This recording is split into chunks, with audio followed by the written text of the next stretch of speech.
Good afternoon, ladies and gentlemen.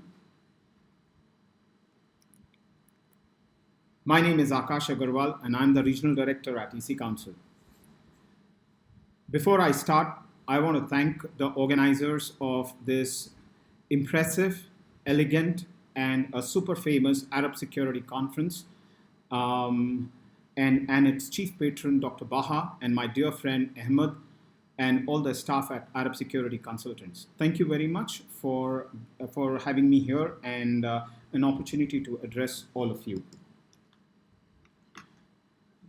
So I just got a message that you can hear me, and in case Abdul you don't hear me, just message me and I'll correct myself. Today I'm going to talk about the future cybersecurity workforce. Uh, what what does it mean? What would the current time, the current situation, as we all know, would mean for the future cybersecurity workforce? So while I'm speaking from the management in the management section, you would want to understand this, that whatever we are going to do today, whatever circumstances we are in, whatever decisions we are going to make today, will actually pave the way for you, the cybersecurity experts, and for people in general out there using the cyber or any kind of computing device to to determine what would be our role there. So my presentation is titled as "What do the current times mean for the future cybersecurity workforce?" Let us first understand the situation. We all know it. I mean, this is the first such pandemic in my lifetime of almost half a decade, of almost half a century, that we are in a situation where all of us, irrespective of the country we represent and country we live, or or any kind of classification you want to do, we are all in the same. We are in a new normal. Now let me take a journey back 7 or 8 years. It was around 2013, or was it 2014, when I was listening to a speaker, a very prominent speaker out there in one of the global conferences, and the gentleman was talking about pandemic. He was talking about what if there's a kind of some kind of a chemical or a bio virus or bacteria or something goes out in the air, what would happen? Now, the word pandemic, I didn't know the meaning of it as I know it today. So I just let it go. And then, I being a movie buff, I saw a movie which was related to, again, pandemic, one of the movies that most of you would have seen, if not anywhere but on Netflix, for instance. Um, it talked about pandemic.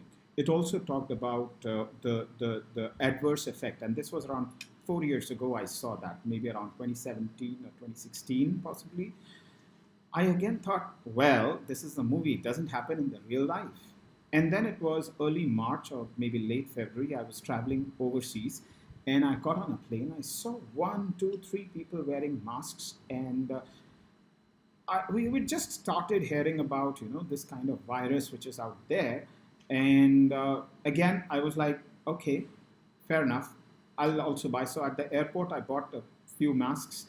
I bought a bottle of sanitizers, which I usually keep, but just keep it in my handbag, in my cabin bag. I thought that let me purchase that. So I bought it. So in the plane of, there were like 50, 55 people sitting along with me. And well, maybe two or three were wearing masks. So overall, what I'm trying to tell you, the situation today is that till then, in fact, even later on, I was in a state of denial. Then here in this country and many other countries, like in Egypt as well, the government started declaring lockdowns. Lockdown means you were confined within your homes. Now you all know what lockdown is. And then I thought, while in lockdown, that maybe it would be over in 2 weeks, 4 weeks, well, 6 weeks. It is the seventh month right now, ladies and gentlemen. I am in lockdown, confined to my this one room, and working online from home. Although I've traveled from one city to other city, maybe 3 or 4 times during these 7 months, but it was just to shift from my workplace city to my hometown. That's about it. And Now the situation is real. Now I know that this is going to be the new normal even in the future. I have a wife, I have a son with their own vocations, own occupations out there, and all of them are kind of working from home for their own respective occupations and vocations. They have their own offices that they are attending to from home. So, in other words, what I'm trying to say is there would be a time in future for sure, maybe a month, 2, 3, 4, we don't know, maybe next year sometime, that we are all going to return to our old physical offices. Fortunately, if we are able to keep our jobs till then. So we are going to go back to our old offices. Would it be the same? The question here is, the most essential question here is, would it be the same situation as it was in 2019, or would it be a different office that we are going to see? So here what I'm trying to explain it to you is, the new situation would be very, very different from what it was in 2019. So today when we see that the productions have been stopped, there are delays in the couriers that you're receiving, there are frustrations all around, your material that was supplied from some distance has been lying at the warehouses, maybe at the port, shipping port or airport or places like these. But the economies, the government have seen they're slowly, gradually opening up, because the work must go on for this country, for the companies to survive. So would 2021 will be like old days? Ask yourself. We all know it now. We've been talking about this pandemic for a very long time, but in this presentation today, I'm going to share certain things which will help you understand that how it will be difficult for a cybersecurity worker, a person who's responsible to manage the cybersecurity, how will the world be different? Now, in a lot of companies that I have been consulting and the companies that I have been working with, my partners all around the world, we all know that the policies today say that BYOD is still something that people were scared of. So there would be change in the technology, the robustness of the network, and so on. Let's take an example. Today, when I was working from Hyderabad office in India, we had around 350 people working from my office. All these 350 people were in one office, and the entire network was well secured by the IT guys out there. And now we have all shifted to our own homes. So imagine those 350 who are working in one office are now working from multiple offices, 350 different offices, working on the devices. Today, I'm connected to this network. The network administrator checked my network speed before I could log in here. And the same network is being used by my wife, by my son. I may have an enterprise grade network. Now imagine a situation where my son wants to borrow my laptop for something and then he types in something, or maybe my wife wants to see some kind of news that she wants to browse, and I have to allow her to kind of do it, as I guess most of you would do. So imagine the kind of issues that are going to be there in terms of confidentiality, privacy, and the data protection issues which were there. Earlier, what was happening? The entire environment around your system was sandboxed. Well, figure of speech, but most of us work in that environment. Most of us had extreme privacy measures being taken. The policies were there to take care of that. But how many of you out there, how many of your companies out there had the policy to allow 350 offices where the networks would be as open as they are today, where your computers would be as vulnerable as they are today? So the question is it not easy to work from home? Is the situation tomorrow in 2021 going to remain the same or not? Now, this pandemic has given has made these cyber crimes to exponentially grow. Look at the statistics on your screen right now, and you will see that the increase has been in three figures times. So if I count just February and March 2020, the latest statistics must be out by now. Look at it, 220x times increase in the spam. You know why? The reason is that you are sitting at home, people out there who are the state sponsored attackers, they know you are sitting at home, they know that you're not in a protected environment, as protected as it was out there.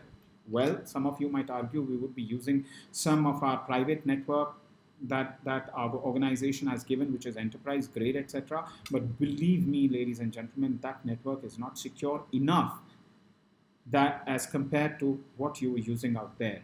Look at the hits on the malicious URL which were related to.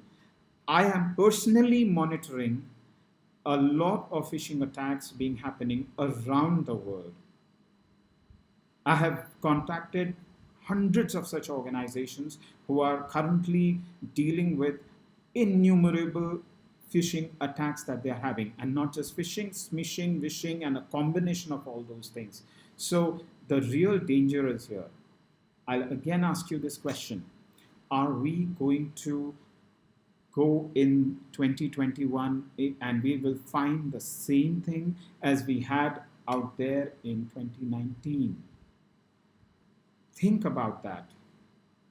So when we talk about these COVID-related threats in Q2, now it's Q3. I mean, here the Q1 is depicted as January, February, March quarter. Q2 is April, May, June. It has increased even further. And I'm talking from the point of view of the new policies, the new things that you are going to learn, that you are going to change. Imagine the job of those guys who had made these policies a few years ago and were left only to improve upon it. I'm talking about all the compliance measurements that you had in your healthcare industry, in your technology industry, in your telcos, in your manufacturing industry, in your automobile industry, whichever industry you are. Those compliance related issues, those policy matters which were related to the end user, to your customers, etc. There's a massive work out there. I mean, frankly, the 45 minutes that I'm here for with you are short to actually go ahead and tell you everything. But this is the time when I'm personally working with a lot of organizations to ensure that they have adequate number of people who know these changes. So for example, let's take this example which is there on your screen. It actually goes on to show that these were the requirements which were there before COVID. Now there are two things that we need to consider here. The first thing that we need to consider here is the number of people that are required. And second thing to consider is the kind of job roles that are required. Guys, listen, the job roles are also changing. So A, the number of people that are required, and B, the job roles are also changing, because now it will require you to understand the pandemic, to allow people to work from home, to allow them to work on a not so secure network, to allow them to work on their own devices, and so forth. So each industry right now is perspiring, is working towards making sure that they are up to the speed when it comes to safeguarding. And at the same time, unfortunately and ironically, those attackers out there with malicious intent, they are also preparing. Now, because you're an easy target, so they know ahead in the curve that you're going to prepare yourself like that. So third thing which is important is the speed at which you do. So quantity, quality of job roles, and the speed with which you do. These are the three things which are very important for you to understand that what is going to be 2021 and so on and so forth. Because if you look at the pre-COVID requirements, you will see that if there were 100 jobs, I mean in total, there would be a whole lot of other kind of people required out there. If pre-COVID there were 10 required, the requirement has doubled. So when we talk about quality, we are talking about quantity, we are talking about doubling the number of people.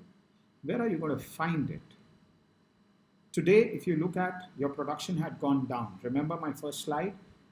Production has gone down, social distancing, lockdown, demand has gone down, people are out of jobs, they're not purchasing. Please listen carefully, this part is very important. The production is down. A lot of countries have reported a negative growth in their GDP. Now, when such a thing is happening and the requirement of cybersecurity people has doubled, there were already 2 million people required in the region that we are here. Now, there are 4 million people required. Now, this 2 million gap of 2019, there were not enough people that could fill in these positions. Now, where are you going to get these 4 million from? That's a question number one. So the salaries of these guys would go high. In other words, the spend of these organizations would become very, very high and will be very prohibitive in getting it.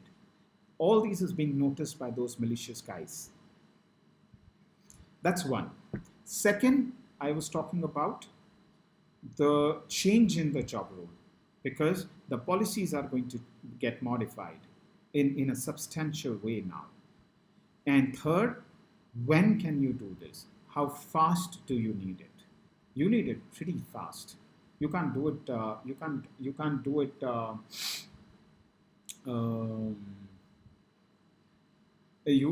You can't do it just like, you know, by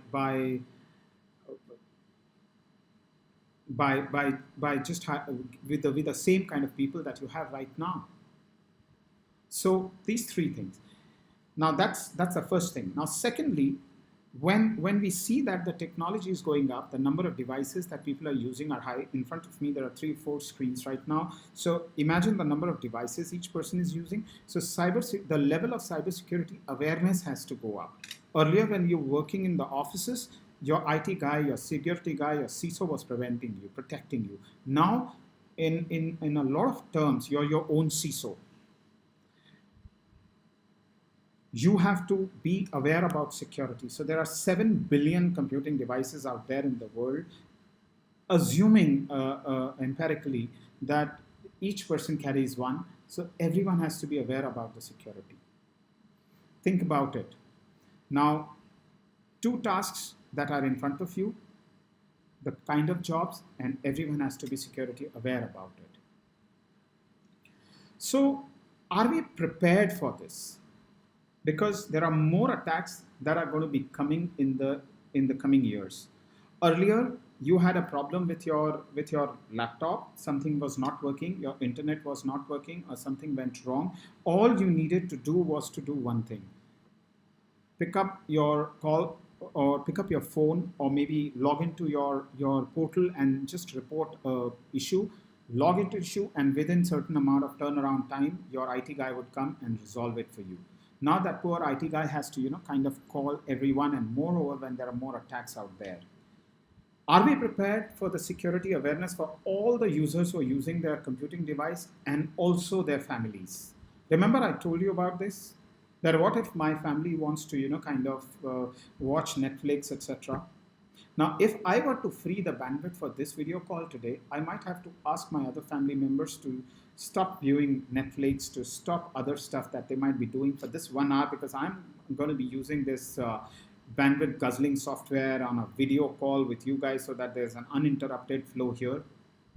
And on top of it, are we prepared to produce even more cyber experts? So out there, whoever is listening to this conversation, to this presentation, think about it. Are you prepared to join this in a new avatar? You cannot continue the way you were in January 2020 or December 2019. Now, one more thing which I want to cover before I end my presentation here. It is easier said than done. Why? Because to make one cybersecurity expert, we need, say for example, there are 4 million people required. Do you know how many people would be required to train these guys? there would be 5 times people who would be required to train these guys, which means I need to train 20 million people out there. There are not many IT experts, let alone cybersecurity experts. So the task in front of us is gigantic, not just to open up the factories, to open up the lockdowns, to go out there and so on and so forth. We've got a gigantic task in front of us. The task is to be able to train those 20 million people from around the world. Egypt is one of those countries that has adopted cybersecurity long ago. When I was there in Cairo last year, I met some of you, the officials as well, and I was amazed with the kind of progress that this country has made. And conferences such as this one, Arab Security Conference, has been able to spread the word out there. And it is all the more important now that they assume far more responsibilities as they have been doing for years now. And Egypt will have to now produce not people not just for their own cybersecurity, but possibly for exporting cybersecurity as well. The new domains will be created. So those people who are involved into creating the learning experiences, creating the content to learn, people like EC Council, they would need to ensure that the right kind of education, the right kind of trainings are available out there. Because, to train these for 20 million people, we would need instructors, the master instructors. To create these master instructors, you've got to produce one from thousands. And you would need a million of them out there, instructors, to be able to train these 20 million. The facility by which you will be able to do, the hands-on practice by which you could give it, because the classrooms are not opening sooner. There are organizations I've heard that they are going to open their classrooms from July 2021, and who knows, the vaccine as on today is still not out. So we are not sure about that. And the demand for experts who are specifically into vulnerability assessment, digital forensics, application security, network defense, and so on would be required in a very, very big way. So to end this, and with gratitude towards the organizer, Dr. Baha, my friend Ahmed, and my colleague Joby Verghese, who's also representing EC Council in that region, I would like to reiterate one last thing. Times are not going to remain the same. In 2021, when you return to your offices, you'll see a different office. You'll see different policies. You'll see different job roles. Be prepared before it's too late. With this, thank you very much once again, and have a great day ahead.